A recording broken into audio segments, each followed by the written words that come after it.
नमस्कार। आज की इस विशेष चर्चा में आपका स्वागत है। शिव आदि गुरु हैं और सारा ज्ञान उनकी कृपा मात्र है। ऐसे में आज की ये चर्चा को हम उनके उस गुरु के श्री गुरु के चरणों में समर्पित करते हैं। यूं भी अगर आप देखें तो सारे तंत्र ग्रंथ शिव और पार्वती के संवाद से बने हैं। ऐसे ही एक दिव्य ग्रंथ है जिसका नाम है शिव सर्वोदय। उसके भी आज मात्र थोड़ा सा ही हिस्सा उपलब्ध है, बाकी सब कालांतर में खो गया, नष्ट कर दिया गया। इसमें अत्यंत गुह्य श्वास प्रश्वास के रहस्यों को समझाया गया था, स्पष्ट किया गया। नाड़ियों में प्राण प्रवाह को और उसके प्रभाव को समझाया गया और इस प्रकार से इसका विधान को स्पष्ट किया गया है जिसमें हम अपने जीवन का, साधक अपने जीवन का संपूर्णता के साथ निर्माण कर सके, उसको नियंत्रित कर सके, वो होश में आकर के अपने जीवन को संचालित कर सके। तो अगर आप देखें तो आज की तिथि में, आज की डेट में सभी लोग जो परेशान हैं वो कुछ अपने अंदर से थके से हैं, बुझे हुए हैं, हारे हुए से, निराशा से भरे हुए हैं। अज्ञात भय है जो जिसने सभी को पकड़ रखा है कि कहीं ऐसा तो नहीं हो जाए, कहीं वैसा तो नहीं हो जाता है। जीवन में एक प्रकार से रस का, आनंद का अभाव होने लगा है और अगर रस और आनंद नहीं है तो किस प्रकार से हम स्वस्थ हो सकते हैं? स्वास्थ्य ठीक नहीं रहता है। अगर स्वास्थ्य ठीक नहीं है तो किस प्रकार से श्रम कर पाएंगे, कर्म कर पाएंगे? तो संपन्नता नहीं आ रही है और संपन्नता आ भी रही है तो क्योंकि शरीर साथ नहीं दे रहा है तो उसका लाभ नहीं ले पा रहे हैं, उसको भोग नहीं पा रहे हैं। तो वास्तव में आज की हमारी ये चर्चा एक प्रकार से सामर्थ्य, संपन्नता और होश को बढ़ाने वाली है, एक जीवन में पूर्णता को घटित कराने वाली है। और आध्यात्मिक स्तर पर भी देखें तो ये सूक्ष्मतम में ले जाने की जो यात्रा है हमारी, सूक्ष्म से सूक्ष्मतम की ओर, स्थूल से सूक्ष्म और सूक्ष्म से सूक्ष्मतम की ओर, तो उस यात्रा पर हमारा पहला चरण है। हमने पिछली बार थोड़ा सा हिंट दिया था, इंगित किया था कि पहले हम श्वास प्रश्वास को साधते हैं और फिर धीरे से उसमें से निकल जाते हैं, उसको शिथिल करके, और उसके बाद प्राणों को साधते हैं और प्राणों को साधने के बाद सूक्ष्म प्राणों को साधने का प्रयास करते हैं, उनके साथ में जीते हैं, उपासना करते हैं और सूक्ष्म प्राण के माध्यम से हम उस गंतव्य तक पहुंच जाते हैं जहां हम अपने आप को, अपने मूल स्वरूप को अनुभव कर सकें। तो वास्तव में आज की जो ये चर्चा है बहुत मायनों में, बहुत सारे डायमेंशंस में अपने आप को स्पष्ट करती है, इसलिए हमारे जीवन के लिए बहुत सरल है पर बहुत आवश्यक है। तो अब ऐसे में सबसे पहला बिंदु हम अपनी चर्चा को प्रारंभ करते हैं कि शिव और श्वास का संबंध क्या है। तो इसके लिए शिव के तत्व को समझना पड़ेगा। हमने अन्यथा वीडियोस में भी समझाया है पर फिर भी एक बार फिर से चर्चा करते हैं। वैदिक काल में संहार के देवता को रुद्र कहा गया है। रुद्र एक अग्नि शिखा के रूप में है, एक अग्निवत है जो अपने आप में सब कुछ को लील जाते हैं, समाप्त कर देते हैं, इसलिए उन्हें संहार करने वाला कहा गया। वो गर्म है, उग्र है। और ऐसे में कालांतर में जब उनका पार्वती से मिलन होता है, जो जगदम्बा है, और उन जगदम्बा की कृपा से सारा संसार में सृजन हो रहा है, क्रिएशन हो रहा है, जन्म हो रहा है, तो ऐसी जलवत शीतल देवी के साथ जब उनका मिलन होता है तो उससे जो एक देव की प्राप्ति होती है वो है कल्याणकारी देव। वो गुरु हैं और वो ऐसे हैं जो अपने आप में जीवनदायी हैं।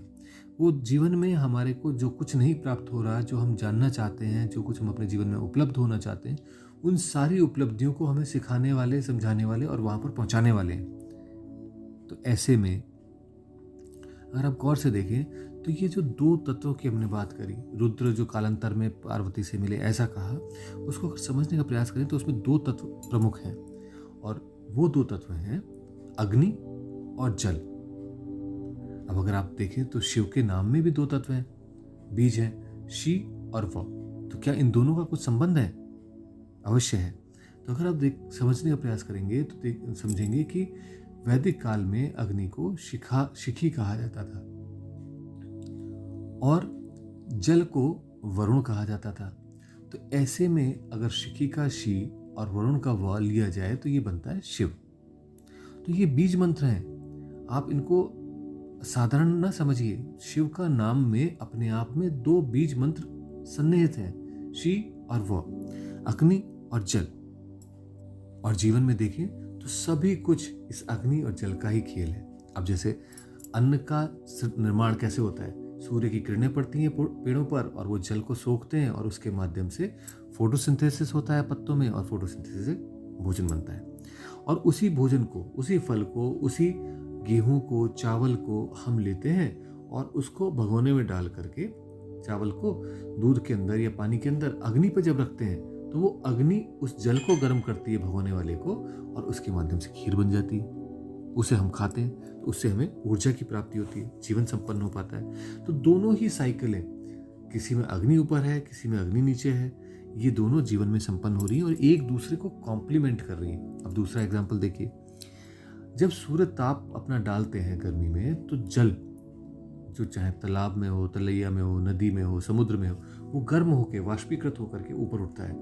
और ऊपर उठने के बाद में उसके बादल बनते हैं, और बादल बनने के बाद जब वो बरसता है तो जल ऊपर होता है और धरती में जो गर्मी धरती की है उसको मिटा देता है। तो अपने आप में ये एक दूसरे को, दोनों क्रियाएं, यानी कि अग्नि का ऊपर होकर जल का नीचे होना और जल का ऊपर होकर अग्नि का नीचे होना, ये दोनों अपने आप में एक दूसरे को काउंटर बैलेंस करती हैं और इसी से ही जीवन की गति हो रही है।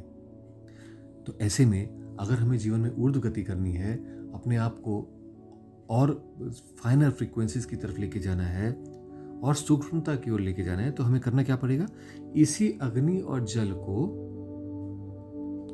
होने वाले प्राण प्रवाह को समझना पड़ेगा। तो इसको एक बार हम वैज्ञानिक तथ्यों के आधार पर भी, कसौटी पे भी कस के देखते हैं। तो वैज्ञानिकों ने खोजा जिसको कहते हैं पेल्टियर इफेक्ट। पेल्टियर इफेक्ट क्या होता है, एक तरफ गर्म वस्तु है और एक तरफ ठंडी वस्तु है, उन दोनों को अगर बिजली के तारों से जोड़ दिया जाए तो इन तारों के अंदर करंट फ्लो होने लगता है, यानी कि विद्युत प्रवाह करती है। और इस बायो विद्युत को, इलेक्ट्रिसिटी को, जो कि ह्यूमन बीइंग्स में है, लिविंग फोर्स कहलाती है, उसको प्राण कहते हैं। तो अगर आप देखें तो अग्नि यानी गर्म वाला बिंदु और शीतल यानी जल वाला बिंदु, उन दोनों के बीच में जो प्रवाह हो रहा है वो प्राणों का प्रवाह कहलाता है। अब इसी के ही प्राणों के ही प्रवाह को किस प्रकार से अपने जीवन को संपन्न करने के लिए उपयोग किया जाए या कैसे उसका प्रवाह हमारे को प्रभावित करता है, इसी की चर्चा शिव सूर्योदय में करी गई है। और इसी प्रकार से वो प्राण, वो श्वास हम किस नाड़ी से लें, किस तत्व से लें और उसके किस प्रकार के प्रभाव होंगे, उस सभी कुछ को समझने का प्रयास शिव सूर्योदय में किया गया। तो ऐसा क्या हो सकता है कि हम अपने जीवन में इन सभी नसों नाड़ियों को साफ कर सकें, किसी प्रकार से जो हम अपने जीवन में चाहते थे कि हम ऊर्जा से भर जाएं, आनंद रस से भर जाएं, वैसा हो सके, हमारी चेतना बढ़ सके। तो ऐसे में आपको एक सरल सा प्रयोग करना चाहिए। सबसे पहले आसन बिछा करके उत्तर की ओर मुंह करके बैठ जाएं, रीढ़ सीधी रखें, सिद्धासन, सुखासन, पद्मासन, इनमें से कोई सा भी आसन आप स्थिर रूप में लगा लें ताकि ऊर्जा आपके अंदर ही संचित रह सके। और इसके बाद अपनी श्वास प्रश्वास को थोड़ा शांत होने दें, धीमे धीमे 2-4 सांस लेंगे शांतिपूर्वक, तो आपको अनुकूलता की अनुभव होगा। और इसके बाद अपनी दाईं नाक को बंद कर बाईं नाक से सो के साथ श्वास लें और अब बाईं नाक को बंद कर दाईं नाक से प्रश्वास करें हम के साथ। जब वो पूर्ण हो जाता है तो वापस सो के साथ दाईं नाक से श्वास लें और फिर जब पूर्ण श्वास आप ले लेते हैं तो उसको दाईं नाक को बंद कर लें और बाईं नाक के माध्यम से हम बोलते हुए मनी मन हम के साथ उसे प्रश्वास कर दें।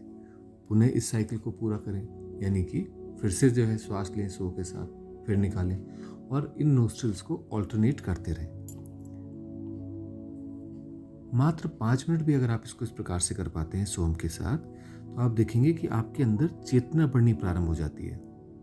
जो जीवन सोया सोया सा चल रहा था उसमें जागृति आने लगती है।